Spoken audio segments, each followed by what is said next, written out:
Chapter 8. Crown of the Gladiator. The duel was set for the next day, in a great hall near the forum. No beasts, no tricks, just steel, will, and the eyes of Rome upon you. As dawn broke, I stood in the quiet of a small chamber, feeling the weight of my armor. Not the shining armor of a general, not the worn gear of a slave, but something in between, a symbol of the road I had walked. I thought of Caesar's hand on my shoulder, of the senator's cold stares, of chains and training yards, of the people's roar in the Colosseum.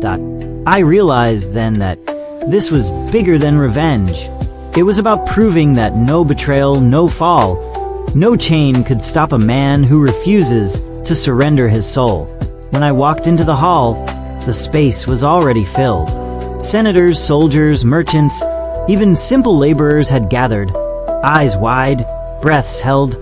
At the far end stood the emperor, the handsome, short blonde hair, 40 years old, athletic build, ancient Rome man, in armor more decorative than practical, but still dangerous.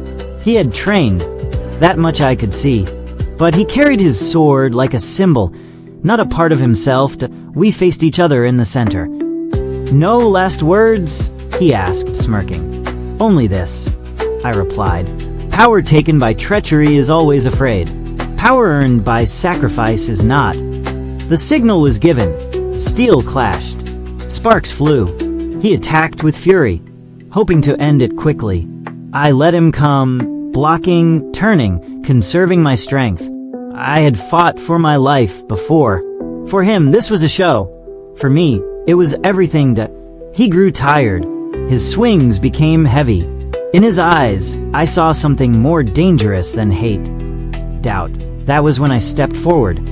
With a series of precise strikes, I disarmed him, sending his sword skidding across the floor. He stumbled, falling to one knee, chest heaving, his crown tilted. The hall held its breath. I stood over him, my blade ready. The past screamed for blood. But I remembered the moment in the arena when I had spared a fallen man. Mercy was not weakness. It was power. I lowered my sword. "Rome," I said, turning to the crowd, "must never again bow to men who rule through fear. We need leaders who rise from service, not from shadows. I will not stain this moment with the same cowardice that killed Caesar." The people erupted.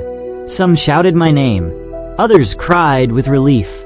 Even a few senators, seeing which way the wind now blew, bowed their heads. The emperor stared at me, defeated not only by my sword, but by the simple fact that I had chosen a path he never could understand.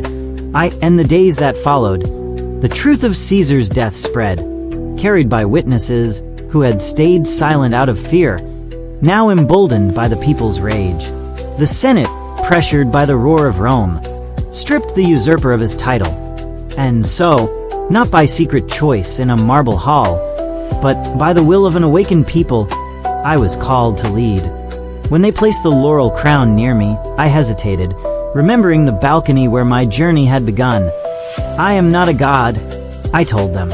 "I am a man who fell and rose again. Let my life be a promise that no matter how deep you are thrown into the dust, you can still stand, still fight, still rise higher than before." The crowd answered with a sound I will carry in my heart forever. I accepted not just a crown, but a responsibility to rule as the general Caesar believed in, as the gladiator the people had loved, and as the man who knew what it meant to lose everything and win it back with nothing but courage and will. That is how a slave became Rome's leader.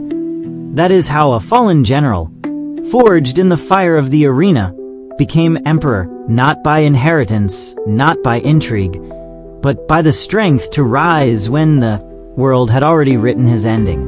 And if there is one thing you remember from my story, let it be this: you are never just what was done to you. You are what you decide to become after.